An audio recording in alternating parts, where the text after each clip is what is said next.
Hey, Hannah Mouse 1 here. Welcome to my review of the Five Nights at Freddys film. Spoilers, you've been warned. Wow, considering that this film was announced 8 years ago, this has been a long time coming, and I must say that it did not disappoint. And I mean, the love that the team behind this film had, Scott, as confusing and contradictory and complicated that the lore can seem now, really does care about this franchise. If him scrapping and rewriting and postponing this film for the better part of a decade isn't proof enough of that. And of course, the geniuses at Blumhouse know what they are doing when it comes to horror. The acting was great. The only actor I was really familiar with beforehand was Josh Hutcherson from his portrayal of Peter Millark, but the entire cast knocked it out of the park. Even the child acting was pretty good. I mean, there were points where it wavered a little bit, but that's to be expected. And let's be honest, a lot of the child acting was just stand creepily in a shadowy corner, and they could pull that off. But what left me absolutely buzzing with this film was the practical effects. It would have been so easy for them to resort to CGI, for the animatronics especially, but them being so real and tangible, it really showed. And it gave the animatronics a sort of weight and power that CGI just cannot replicate. Also, there's one scene where Bonnie falls backwards and I could almost feel the heart palpitations of the technical team behind the camera as they prayed for it not to like smash into 1,000 pieces or whatever. In the same vein, the real physical sets was also really nice to see. Nothing takes you out of a film more than a bad green screen, and for how good this film handles sets, I didn't even think about it until after I walked out of the screening. I was in the film, it felt real, it felt believable, and I love that. There were a few moments where it felt like the film was very overtly winking at the audience, like the extremely obvious references to Dream Theory, a controversial take on the FNAF lore where everything up through to, I want to say, FNAF 4 is taking place in nightmares or coma-induced hallucinations or illusions created through sound or whatever. Basically, the idea is that the earlier games just never happened. I actually liked how they handled Dream Theory in this, where reality has a strong, profound impact on the dreams, but they are still in fact dreams. And I quite like the idea that they are so real that Mike has to make the fundamental decision between the dream world with his parents and Garrett or reality with Abby. So it addressed the issue of dream theory that, oh, if it's all a dream, then what's the point? It has weight and impact regardless of which version you go with. Another very obvious wink at the audience was the I always come back line, or even more overtly, the map pack cameo, especially with the that's just a theory line. And usually this sort of thing drives me crazy with films. Like, I don't want to be taken out of the film with a catchphrase from one of my admittedly favorite YouTubers. But I think it works with FNAF because FNAF is increasingly becoming more self-aware. Ever since FNAF World, the games have been bold-facedly aware that they are games, but even back as far as FNAF 3, we were punching codes into cinder blocks in what should be in universe the run-of-the-mill office wall. So it makes sense that the film also know that it's a film to an extent. And let's be real, the portion of the audience who are there for the theories, for the loreism, probably not negligible. I really liked the more subtle Easter eggs and things, like how the diner that Matt Pat, or Ness as his character's called, worked out was called Sparky's after the Sparky the dog theory. It's little things like that that really work in a film with an audience built on tearing apart and noticing every little tiny detail to look for lore and piece together the details. Plot-wise, the film was more or less what I expected. I mean, haunted robots, creepy pizzeria, William Afton was the big bad and got spring-locked at the end. Like, given the casting, was anyone surprised that Steve the careers guy was Afton all along? Or given the tapes in Security Breach that Vanessa is Afton's daughter? Like, there are elements of the lore that were never going to change. As for things that did surprise me,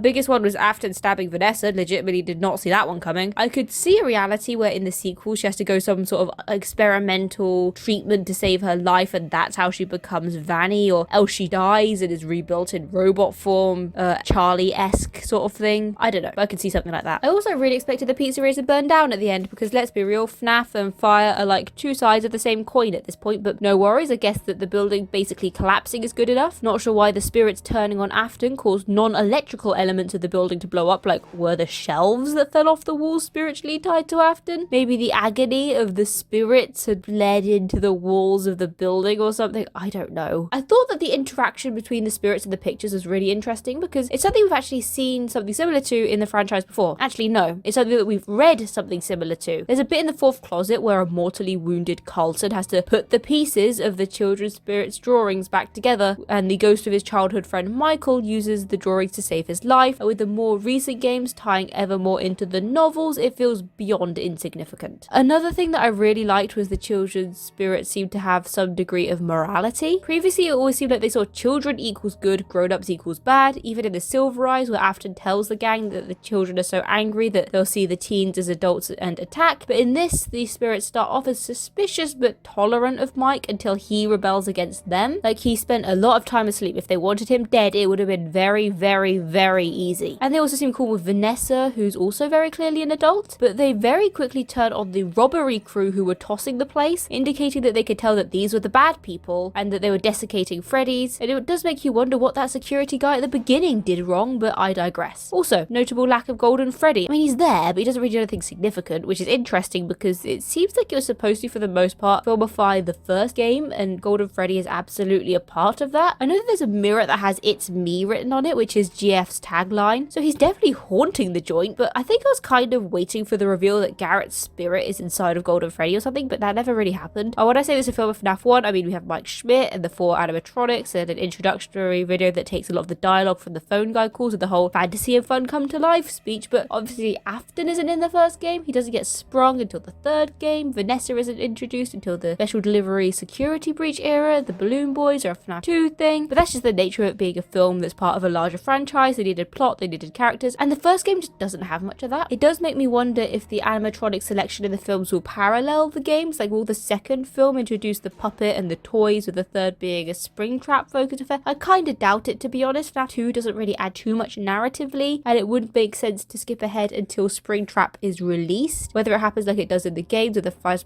Frights gang stumbling across him, or if it does in the Twisted ones where one of the characters, I'd guess in this case Mike, would go back to check that Afton is definitely dead, and in doing so gives him the chance to escape, or if it happens in a different way altogether. I don't know, but it doesn't make much sense to make another film where the big bad is busy not dying in a destroyed pizzeria. I also wonder what the film would have been like if it was actually made 8 years ago. Like, what was that original script like? Because obviously characters like Vanessa didn't exist back then. In my mind, it was just going to be a film version of the Silver Eyes novel because it was the first real narrative that the franchise had and came out fairly close to when the movie was announced, if my memory serves, but I don't know. One interesting thing in terms of lore, a pretty concrete idea in FNAF theorizing, is that Mike Schmidt is really Mike Afton, changing his name and freeing the spirits in the wake of Sister Location. But I guess that doesn't really apply in the film canon because that would make Mike and Vanessa brother and sister, so I don't know. And it did make me think of one theory that MatPat had a while back, wherein the Crying Child, Foxy Bro and Charlie were Henry's children, rather than it being Crying Child Michael and Elizabeth being the siblings of the Afton family. And this film does have the brother-sister combo with Garrett, Mike and Abby, so I did wonder if maybe they could be Henry's family, but there's also a lot of inconsistency in that because by FNAF 4 the little brother has to be around after the sister dies because of the empty girls room, and in the film the brother is abducted before Abby's even born. Henry's daughter has always been called Charlie or Charlotte, with a single twin brother possibly maybe called Sammy. Abby being an anagram of baby, with the animatronics trying to put her into a clown animatronic, is definitely reminiscent of baby with some questionable design choices, let's say, and that kind of indicates what might happen to Abby. And we know that in Sister Location and Fourth Closet it's always Afton's daughter that's been associated with baby, so yeah, I don't know. Of course it brings up the questions of how canon the film is, or in what sense it's canon at all, because the lore definitely does have different continuities at this point, but there are certain things that feel like must be all across all iterations. Like Afton, for instance, is always the serial killer villain who's seeking immortality. Henry's daughter Charlie becomes the puppet after being murdered by William. William's daughter Elizabeth becomes baby, and so on. Certain names are sometimes substituted in, like Henry and Edwin from Fazbear Fright seem to be correlated or whatever, but there are certain things which are consistent across both, and I feel like by using the name Mike Schmidt he's very clearly tied back to the character from the first game, so it feels like what's canon for him should be somewhat persistent. And I think that post-scooping Mike looked a little more dead and would definitely be aware that the careers guy was his father, so I guess that Mike Schmidt and Mike Afton is just another case of the Jeremys. Heck, in Silver Eyes the character Michael goes on to possess Golden Freddy, so who knows at this point. I guess that's FNAF lore for you, right? Oh, and this isn't a critique of the FNAF film specifically, but more of a horror genre thing as a whole, but do any of you ever wonder how the characters explain all the deaths to the authorities? Like, look at the situation at the end of this film from the perspective of any police officer not called Vanessa or Clay, if you read the books, I guess. This guy, Michael Schmidt, called an ambulance to his destroyed place of work with a mortally wounded police officer. A search of the premises would reveal the body of a babysitter in Mike's employ, as well as her brother and 2 of their companions. Please bear in mind that Mike has a history of violence, and in the search, they would likely find these sleeping pills, so his cognitive performance would be in debate. And even if Mike got through all of that, there's another corpse in his house, the corpse of an aunt who he's currently having legal issues with concerning the custody of Abby. Like, Mike is suspect number 1 and would definitely at least have lost custody of Abby and more likely have wound up in the clink. And if he tried telling the truth, I think he'd have been sent to a mental institute. Like, the "it wasn't me, it was the ghosts" alibi is pretty terrible last time I checked. Overall, I really enjoyed this film. The production was absolutely excellent and it took itself as seriously as it needed to, but as with anything FNAF, it calls for way too much nitpicking and overthought and dissection, which is why this video got a bit speculatively and rambly. I'm sorry about that. I'd love to hear your thoughts on any and all of what I discussed, but apart from that, thanks for watching. I hope you enjoyed this video. Like and subscribe if you did. Let us know if there's something you want to see more of. Join the Discord, linked in the description. I'll see you next week with another video. Bye!